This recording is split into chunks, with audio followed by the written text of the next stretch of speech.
So let's attempt this question today.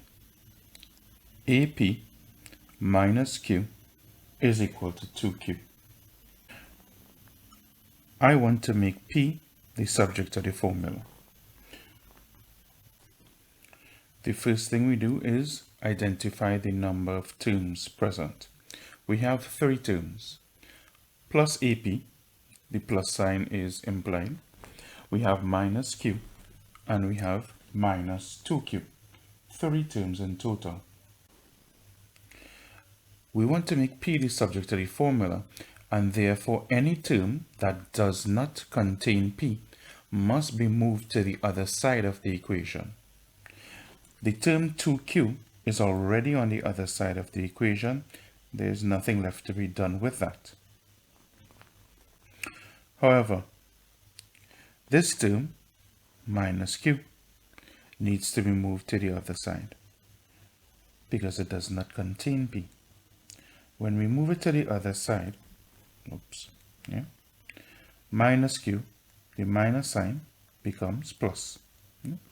Plus becomes minus, minus becomes plus. And for the time being, AP remains on the left hand side because this term does indeed contain P. Now what some students fail to realize is that my plus Q is really plus 1Q. Okay? And we can simplify the right hand side. Yeah? So 2Q plus 1Q, that'll give us 3Q. Okay? So that's another step that we have. The final step involves moving the coefficient of P, which is A. Now this term, AP, is A multiplied by P or P multiplied by A. It is commutative, the order doesn't matter. When we move multiplied by A to the other side, multiplied by A becomes divided by A. And that will give us our final answer. So we will have 3Q divided by A. In this question, I want to make X the subject of the formula. First thing I do, I count my terms. We have positive AX, negative Y, positive C, positive B. And the first thing again we want to move will be the terms that do not contain X. Any term not containing X we move immediately. So I'm going to move minus Y to the other side. Minus Y will become plus Y. Then I'm going to move plus C to the other side. Plus C will become minus C.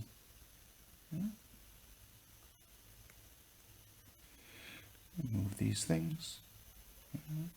And now we have AX to one side, on the left hand side.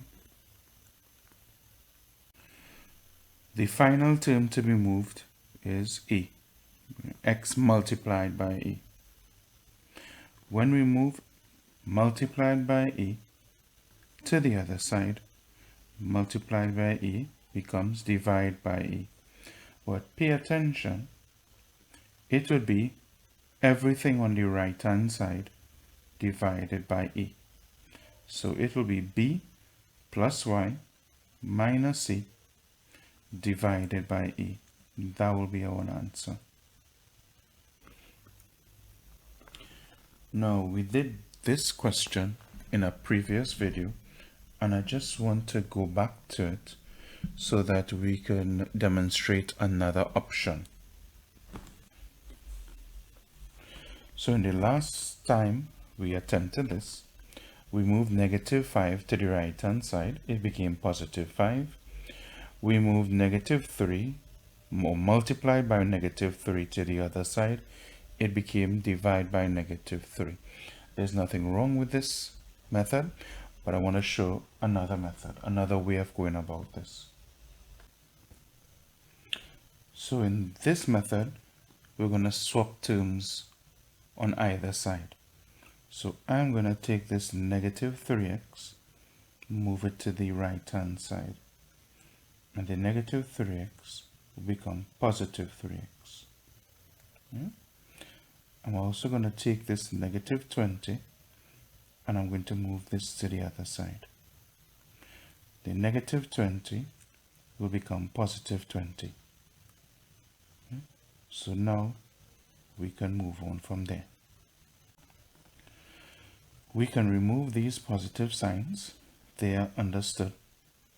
I'm going to simplify the left hand side. 20 divided by 5 will give us 15 is equal to 3x.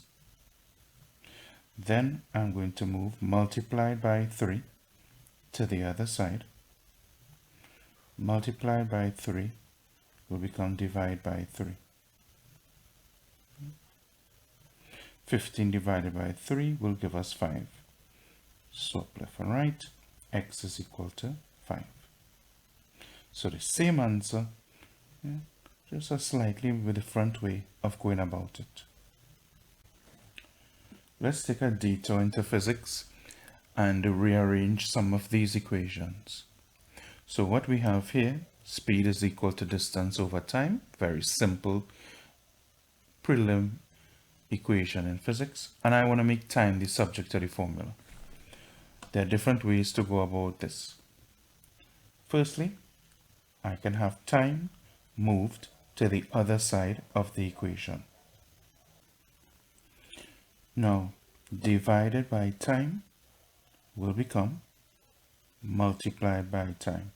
So on the left hand side, we now have time multiplied by speed. We want to make time the subject of the formula. So now we move speed to the other side of the equation. And speed multiplied by speed will become divide by speed. So time is equal to distance divided by speed.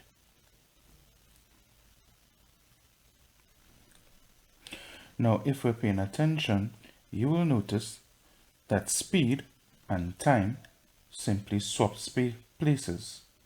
Yeah? So you could interchange these terms diagonally as a shortcut. So we move time to the left hand side in place of speed, and we move speed to the right hand side in place of time. Yeah? So this is a time-saving shortcut that you should look into. Now, one final way to think about this is speed is really speed divided by 1, which is equal to distance divided by time. And what I'm going to do is invert both sides. When I invert both sides, the left-hand side becomes 1 divided by speed. The right-hand side becomes time divided by distance. Now what I can go ahead and do is move divided by distance to the other side.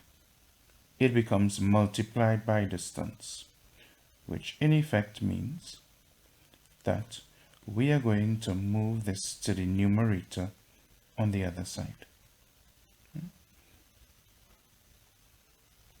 It's going to take the place of that number 1.